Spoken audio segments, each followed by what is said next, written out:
Est-ce que vous connaissez l'expression se tuer à la tâche ou se tuer au boulot?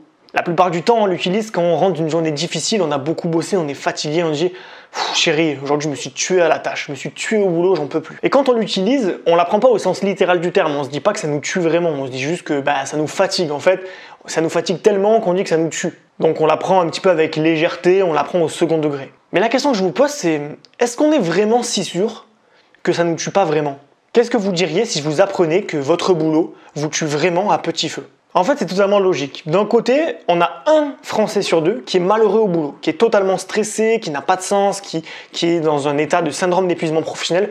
Bref, un employé sur deux est malheureux au travail et voudrait sortir de cet enfer. Et de l'autre côté, on a les experts, les scientifiques qui nous apprennent que les émotions négatives qu'on va ressentir ont un réel impact sur notre santé mentale, mais aussi notre santé physique. Alors là, je vais vous donner des exemples, vous allez halluciner. La déprime, ça peut réduire l'espérance de vie de 7 à 11 ans.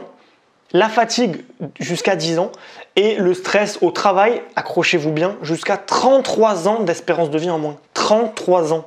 Donc évidemment, à court terme, il n'y a pas de quoi s'inquiéter. Si vous ressentez un peu de stress, un peu de fatigue, un peu de déprime de temps en temps, vous êtes comme tout le monde, ça arrive à tout le monde. On ne peut pas être toujours dans le positif, ça arrive qu'on soit un petit peu pris par des émotions négatives. Là où ça devient très dangereux, c'est quand ça devient chronique. C'est-à-dire que c'est en permanence que vous avez des souffrances par rapport à votre boulot.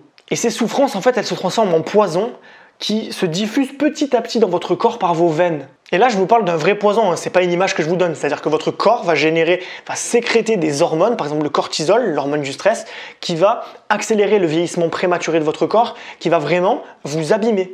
Concrètement. Je me rappelle d'un jeune homme avec qui je travaillais quand j'étais employé en tant que chef de projet en CDI. Et ce gars, il était d'une force de travail impressionnante. Genre chaque jour, il venait le matin à 8h et il partait le soir à 19h. Pas parce que son emploi du temps lui demandait ça, mais parce qu'il était tellement investi dans son travail, il était tellement porté sur son travail qu'il passait son temps au bureau. Bon, et sans surprise, la hiérarchie, elle a commencé à profiter de lui. C'est-à-dire qu'elle a commencé à se dire, le mec, pas mal, il bosse beaucoup, donc je vais rentrer dans le filon et je vais essayer de le faire travailler encore plus, le pousser, lui donner les tâches qu'on n'arrive pas à faire parce qu'on est à la bourre, machin.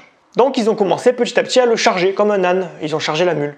Et plus sa quantité de travail augmentait, plus il s'est noyé. Et au final, il n'a pas supporté la pression et il s'est laissé emporter par un torrent de stress, de déprime, de fatigue, qui fait que 6 mois plus tard, après son embauche, il s'est fait opérer en urgence pour une hernie discale. Alors là, vous devez vous dire, mais quel rapport? L'hernie discale, le boulot, aucun rapport. Le rapport, c'est qu'en fait, ce gars-là, c'était un gars qui était en très bonne santé, en excellente santé. Il n'avait pas forcément de passif avec le dos, il était en bonne santé. Et depuis de longues semaines, il me répétait très souvent « J'en ai plein le dos, je dois faire plein de trucs, j'en ai marre. » Et moi, ce qui m'a vraiment marqué, c'est « J'en ai plein le dos ». Alors évidemment, on peut choisir d'interpréter la phrase comme on veut. On peut se dire que c'est du pur hasard qu'il ait dit ça plusieurs fois, ou alors on peut se dire que son esprit a manifesté physiquement le mal-être qu'il avait. Pour ça, je vous laisse décider. Voilà, qu'on y croit ou on n'y croit pas pour cette histoire en particulier, il y a un truc qu'on ne peut pas nier, c'est scientifiquement prouvé, c'est que la santé mentale, elle va de pair avec la santé physique.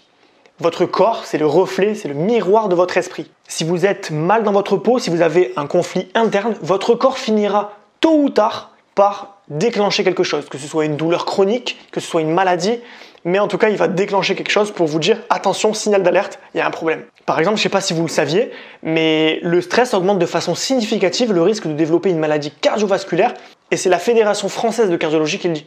Votre corps, c'est comme un moteur dans votre voiture. Si vous faites péter le compteur dans la zone rouge, que vous le mettez jusqu'au rupteur, vous allez créer des séquelles physiques sur la mécanique de votre corps, c'est-à-dire. Heureusement, vous n'êtes pas condamné, il y a une issue de secours. Donc si vous n'êtes pas bien dans votre boulot, si vous êtes stressé, fatigué, déprimé, vous n'êtes pas condamné à mourir à 70 ans, rassurez-vous. Vous pouvez faire beaucoup mieux. Donc, on va prendre la sortie de secours. Donc, vous ressentez peut-être un inconfort dans votre travail.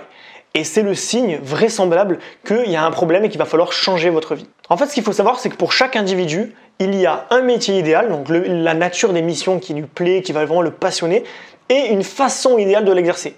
On peut faire un truc qu'on aime dans le salariat et donc pas aimer le salariat, et on peut également être dans le salariat, adorer le salariat, mais ne pas faire des missions qu'on aime. Donc vraiment, il faut trouver le compromis entre le métier et la façon de l'exercer. Et la difficulté, c'est qu'il faut trouver cet équilibre, ce petit équilibre, dans plein de critères. Déjà, il y a vos envies, vos compétences, votre personnalité, et puis la réalité du terrain, finalement. Et pour réussir facilement à trouver ce compromis-là, il y a les Japonais qui ont inventé un concept qui s'appelle l'ikigai. Ça peut littéralement être traduit par raison d'être. C'est un concept philosophique qui permet finalement de trouver votre raison de vous lever tous les matins. Le carburant qui va vous donner envie de vous lever de votre lit, de passer à l'action et de vivre votre vie, de vivre votre journée qui arrive. Tout ça dans un unique but, c'est-à-dire de travailler en étant heureux. Et du coup, c'est pas pour rien que la petite île d'Okinawa au Japon compte le plus de centenaires au monde. Alors déjà, ils ont une hygiène de vie qui est irréprochable, mais surtout, la plupart des gens qui travaillent ne sont pas stressés, ne sont pas fatigués, ne sont pas déprimés. Ils aiment ce qu'ils font profondément, leur métier leur donne du sens, ils trouvent tous leur ikigai, ils ont une place dans la société qui vraiment leur permet d'être heureux.